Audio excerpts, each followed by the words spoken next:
সাবকুবিল্লাহ ফুলতৈ রহমতুল্লাহি আলাইহির একটা কথা আমার সবসময় মনে হয় যে সাবকুবিল্লাহ বলছিলেন, একটা ওয়াজে শুনছিলাম যে একজন পাকিস্তানি মানুষ একটা কাঁঠাল কিনছেন পাকিস্তানের সময়, কাঁঠাল না সরি জাম, সামান্য জাম কিনছেন। জাম কিনে জাম খাচ্ছেন, তখন জামের ভিতরে তো পোকা থাকে, তো পোকা চেয়ে চেয়ে মেয়ে করছে। তখন তিনি বললেন যে চে করো মে করো ছুড়েগি নেহি পয়সা যে খরিদা হয়ে যাও, মানে আমি টাকা দিয়ে কিনছি, তুমি যদি যা চিৎকার করো কোনো লাভ হবে না, আমি তোমায় খাবো। আমাদের এখন এটা যেটা হয়ে গেছে যে আমরা বড় বড় স্কলার যাদেরকে মনে করি, নামধারী স্কলার, লেবাসদারি স্কলার, তাদের কথা শুনলে আমরা পছন্দ করি বেশি। আমাদের মনে দাগ যদিও কাটে না, উপস্থিত সময় খুব বিনোদন পাই আমরা। কারণ হলো তাকে আমি আনতে হলে অনেক টাকা লাগে, অনেক ইজ্জত দিতে হয়। আর একজন সাবের সাবজাদাকে আনতে হলে কিচ্ছু লাগে না, দাওয়াত দিলেই চলে আসে। এজন্য আমরা বর্তমান যুগে আমাদের আওলাদদেরকে সবসময় দোয়া করা উচিত যেন আল্লাহ তাদেরকে ফিতনা থেকে হেফাজত করে এবং তাদের মাধ্যমে যেন এই দিনে সঠিক দিন প্রচারিত হয়, সঠিক ইসলাম প্রচারিত হয়। আজকে এখানে তশরিফ এনেছিলেন মুফতি সাহেব দামত বারাকাতুহুল আলিয়া সহ উলামায়ে কেরাম। আমরা আজকে যে জায়গায় উপস্থিত হয়েছি, এই জায়গায় এক কোরআনের পাখি দুনিয়া থেকে চলে গেছেন, কোরআনের নূর আমাদের মধ্যে ছড়িয়ে দিয়ে গেছেন। তার বিষয়ে দেখতে গিয়ে আজকে দেখলাম যে তিনি যখন একেবারে ছোট ছিলেন, হামাগুড়ি দিতেন, তখন বাড়ির পাশে একটা মক্তব ছিল, মক্তবে যখন কোরআন শরীফ পড়া হতো তিনি হামাগুড়ি দিয়ে কোরআন মক্তবের দিকে চলে যেতেন, তাকে আটকাতে হতো। বড় হুজুর রহমতুল্লাহি আলাইহি সম্পর্কে আমাদের বাবা চাচাদের কাছ থেকে অনেক গল্প শুনেছি, অনেক কিছু শুনেছি। তিনি যে খেদমত রেখে গেছেন, আহলে কোরআনের ফায়দা সম্পর্কে অনেক কথা রয়েছে। হাফিজি মাদ্রাসা, হাফিজি যে বোর্ড আছে আপনাদের, আমরা যে পূর্বসূরীরা যে খেদমত রেখে গেছে, এই খেদমতকে আমরা কিভাবে আঞ্জাম দেব? আমরা যদি দেখি সাহেবুল্লাহ ফুলতৈ রহমতুল্লাহি আলাইহি কোরআন শরীফের খেদমত করে গেছেন, পতবী রহমতুল্লাহি আলাইহির অধিকাংশ খলিফা যাদেরকে দেখা যায় যে তিনারা সবাই কোরআন শরীফের খেদমত কোনোভাবেই করে গেছেন, এর সাথে খেদমতে খলকে জড়িত ছিলেন। আমরা এখনও দেখি যে সাহেবুল্লাহ ফুলতৈ সহ পতবী রহমতুল্লাহ আলাইহি অনেক খলিফার আওলাদরা মানুষের খেদমত করে যাচ্ছেন, আলহামদুলিল্লাহ। কোরআন শরীফের হাফিজ সাহেবদের ফায়দা সম্পর্কে হাদিস শরীফে এসেছে, খাইরুকুম মান তাআল্লামাল কুরআন ওয়া আল্লামা, যে কোরআন শরীফ নিজে শিখেন, অন্যকে শিক্ষা দেন, তিনি হলেন সবচেয়ে উত্তম মানুষ। আমরা কোরআন শরীফকে যদি দেখা যায় যে অন্যান্য আসমানি যে কিতাব ছিল, কোনো কিতাব কালামুল্লাহ নয়, আল্লাহ থেকে সরাসরি কালাম হিসাবে আসেনি, সহিফা হিসাবে এসেছে। সবগুলো লিপিবদ্ধ করা হয়েছে, আসমানে সংরক্ষিত করা হয়েছে।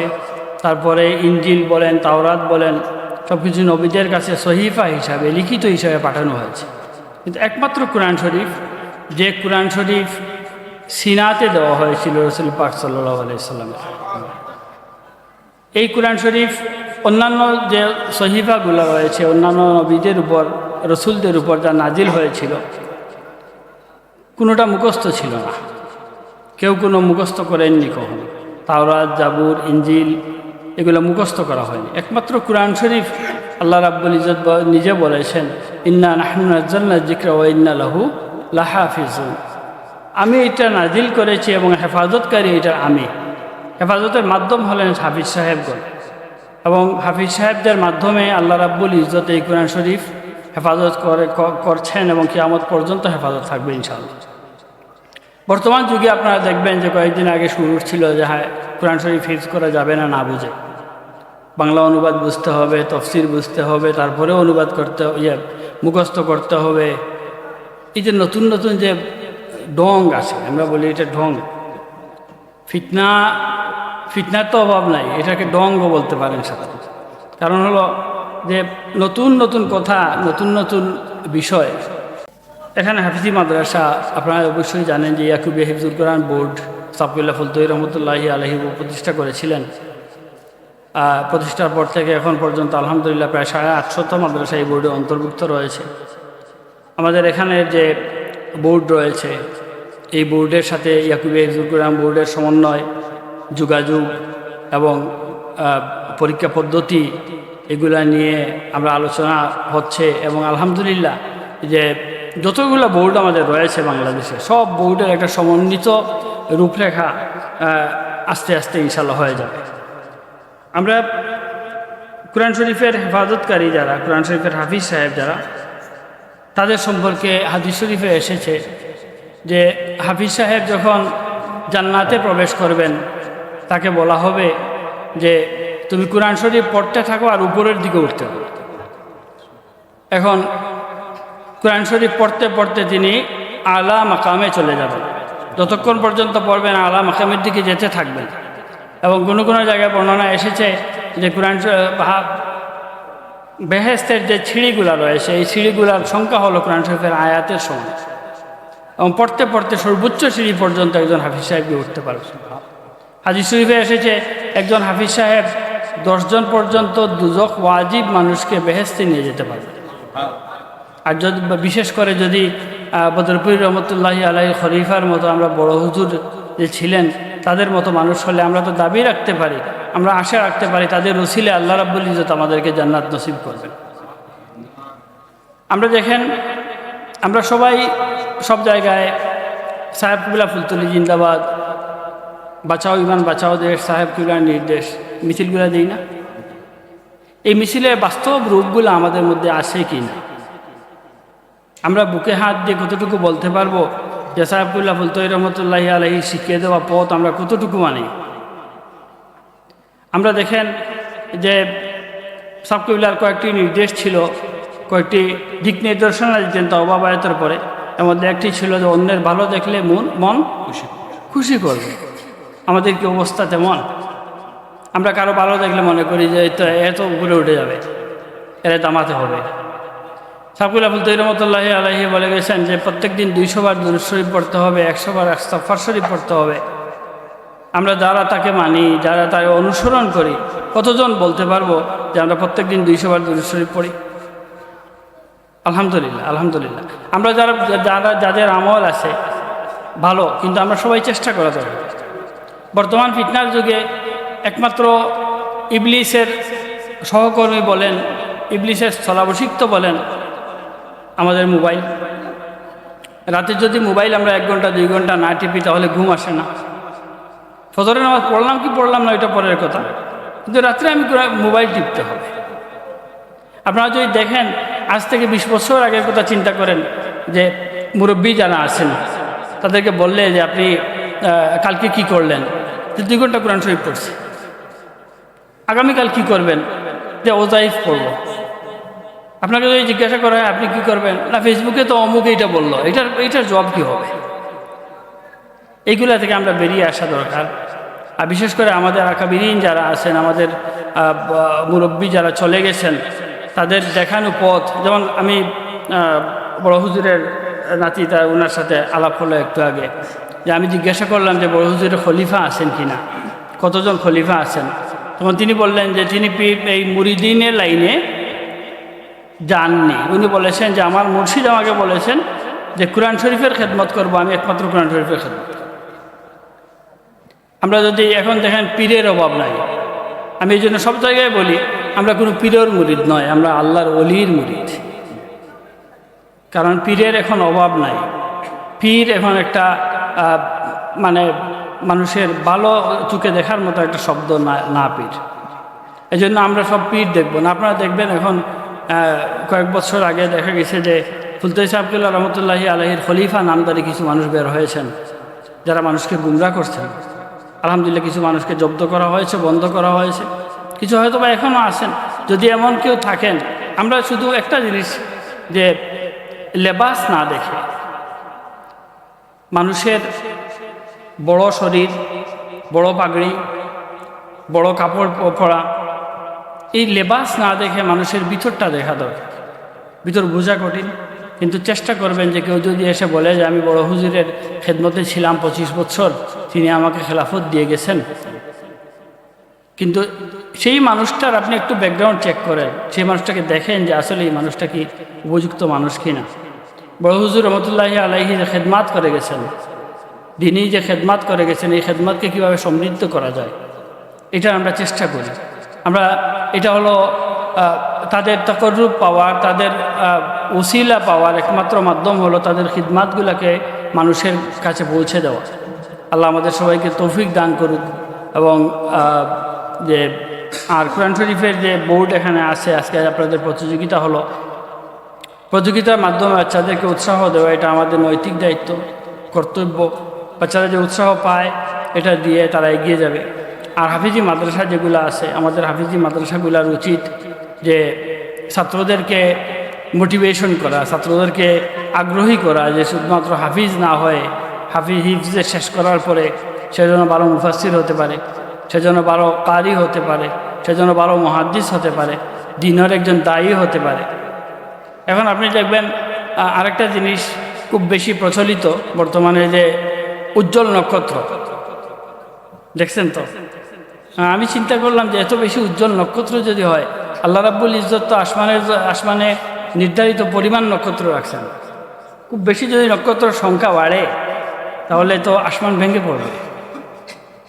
এখন যে কেউ দেখা যায় উজ্জ্বল নক্ষত্র হয়ে যান, আল্লাহ আমাদের মাফ করুক, এবং আমরা যেন সহিভাবে রিয়া মুক্ত থেকে মানুষের সাথে কাজ করতে পারি, এই তৌফিক আল্লাহ আমাদেরকে দান করুক।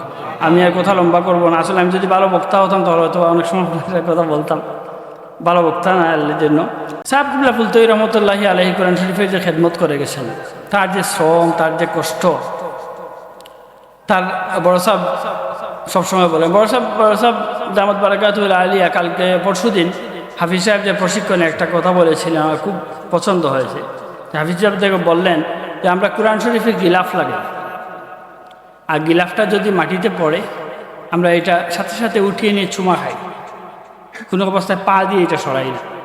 আপনারা হাফিজ সাহেবরা হলেন কোরআন শরীফের গিলাফ, আপনাদের ভিতরে কোরআন শরীফ। এবং প্রত্যেকজন হাফিজ সাহেবের হিসাব করা দরকার, দুনিয়ার সবচেয়ে বড় যে সম্পদ, আল্লাহ রসুলের পরে সবচেয়ে মকবুল যে জিনিস, সেটা হলো কোরআনুল করিম। এই কোরআনুল করিমটা আপনি ধারণ করেন, এই কোরআনুল করিমটা আপনার পক্ষে আল্লাহ রাব্বুল ইজ্জত রহমত হিসাবে আপনাকে এটা অর্জন করার তৌফিক দান করেছেন।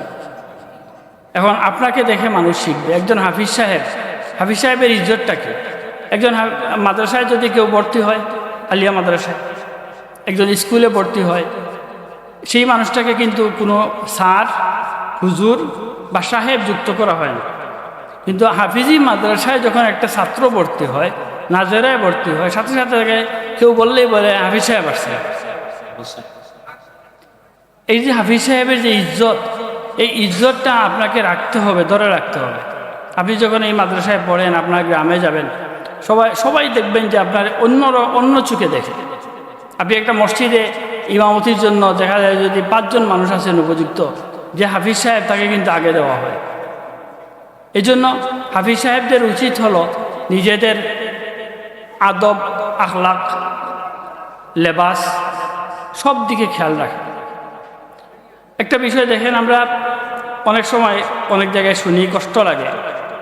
আজকে একজন মানুষের কথা শুনে আমার খুব বিয়ে রাখছে, যে উনি বললেন যে ওনার মা অসুস্থ। তো উনি বললেন যে ভাইয়া, আমার এই মাটাই হলেন আমার ব্যাংক, মা হলেন আমার ইনকাম। আমি বললাম এটা কীভাবে? যে আমি যা টাকা অর্জন করি সব আমার মার জন্য ব্যয় করি, আমি যা টাকা অর্জন করি সব আমার মার কাছে রাখি। আমরা আমাদের মা বাবাকে কতটুকু ইজ্জত দিই। আল্লাহ রাব্বুল ইজ্জত কোরআন শরীফে বলেছেন, ইম্মা ইয়াবলুগান্না ইনদাকাল কিবারে আহাদুহুমা আও কিলাহুমা ফালা তাকুল লাহুমা উফফিন ওয়ালা তানহারহুমা ওয়া কুল লাহুমা কওলান কারীমা। এখন আপনাকে আল্লাহ রাব্বুল ইজ্জত এটা নির্দেশ দিয়েছেন, দ্যাট মিনস এটা হলো আপনার উপর ফরজ, আপনাকে এটা করতে হবে। কিন্তু বর্তমান যুগে দেখা যায় যে অনেকে মা বাবাকে আমরা তুচ্ছ তাচ্ছিল্য করি। আমার আম্মা দুনিয়ায় থাকা অবস্থায় আমরা চিন্তা করতাম যে মা তো কিছু বুঝেন না, আমি আমার আম্মাকে বলতাম আউয়া বেটি, কিছু বললে বলতাম তুমি আউয়া বেটি, তুমি তো বুঝতে না। কিন্তু দুনিয়া থেকে যাওয়ার পরে বুঝলাম মাই সব কিছু। এই জন্য সাল্লাল্লাহু আলা সাইয়্যিদিনা মাওলানা মুহাম্মদ ওয়া আলা আলিহি ওয়া আসহাবিহি ওয়া সাল্লাম। সাল্লাল্লাহু আলা সাইয়্যিদিনা মাওলানা মুহাম্মদ ওয়া আলা আলিহি ওয়া আসহাবিহি। সাল্লাল্লাহু আলা সাইয়্যিদিনা মাওলানা মুহাম্মদ ওয়া আলা আলিহি ওয়া আসহাবিহি ওয়া সাল্লাম। আমরা আমাদের যাদের মা বাবা দুনিয়ায় আছেন বড় সম্পদ মনে করবেন। মা বাবা দুনিয়া থেকে চলে গেলে বোঝা যায় যে কি হাল। এই জন্য আমরা অনেক সময় মনে করি যে আমার মা হয়তো বা খুব কিচ্ছু বুঝেন না, মা হয়তো বা দুনিয়া সম্পর্কে কোনো জ্ঞান নাই, কিন্তু এই মার পায়ে ধরে আপনি যখন বসবেন তখন দেখবেন সেই জায়গায় দুনিয়া রাখা আছে।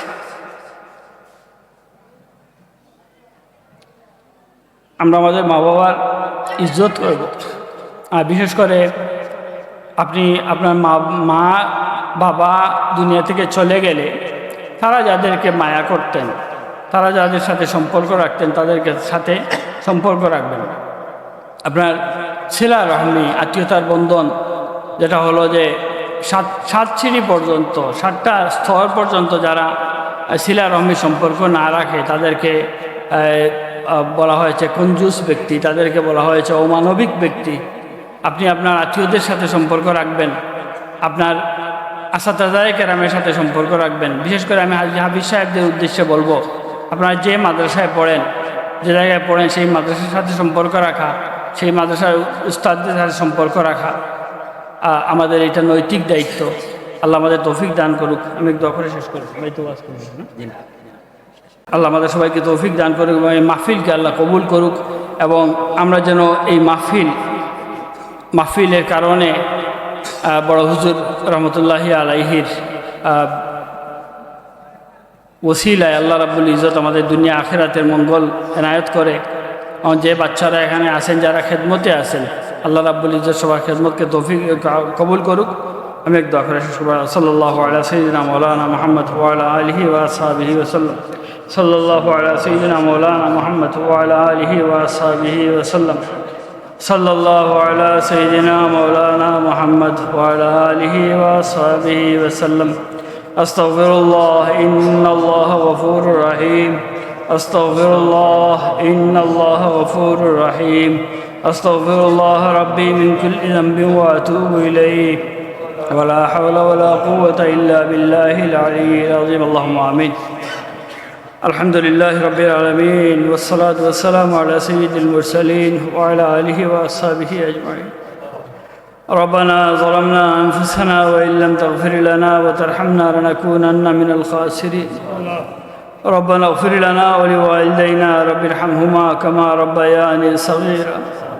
رب ارحمهما كما ربياني صغيرا. ربنا تقبل منا إنك أنت السميع العليم وتب علينا يا مولانا إنك أنت التواب الرحيم. الله আমরা মাফ করিয়ে দাও, আমরা মা বাবারে মাফ করিয়ে দাও। আল্লাহ আমরা যারা মা বাবা দুনিয়ার চাই মৌলা, আল্লাহ আমার মা দুনিয়ার চাই মৌলা। এখানে বহুত মানুষ আছেন মৌলা, যারা যারা মারে হারাই গেছে মৌলা। আল্লাহ আমরা মা হলে করি করে রহমত ফরমাও। সান্ত্বনার দুয়ারে আমরা মাথার ছায়া বানাই রাখি মৌলা। আল্লাহ সান্ত্বনার রাখিয়া দেওয়া কথা হল মৌলা মানিয়ে সরার তৌফিক। আল্লাহ আমরা যারা আমার বাবা হল দুনিয়াতে আছে মৌলা হায়াতে তাইয়্যিবা এনায়েত ফরমাও, সেহতে কামিল এনায়েত ফরমাও। আল্লাহ আমরা এই মাথার ছায়া হলটে দীর্ঘদিন তুমি বাকি রাখো। আল্লাহ বড় সাহেব সহ সাবজাদা হল যারা দুনিয়াতে আছে মৌলা তান হায়াতে তাইয়্যিবা এনায়েত ফরমাও। আল্লাহ ফুলতে সবর দরজা বুলন্দ করে দাও। আল্লাহ ফুলতে সবর দরজা বুলন্দ, তোমার ওলির খিদমত হলে কিয়ামত পর্যন্ত তরক্কির সাথে জারি রাখো।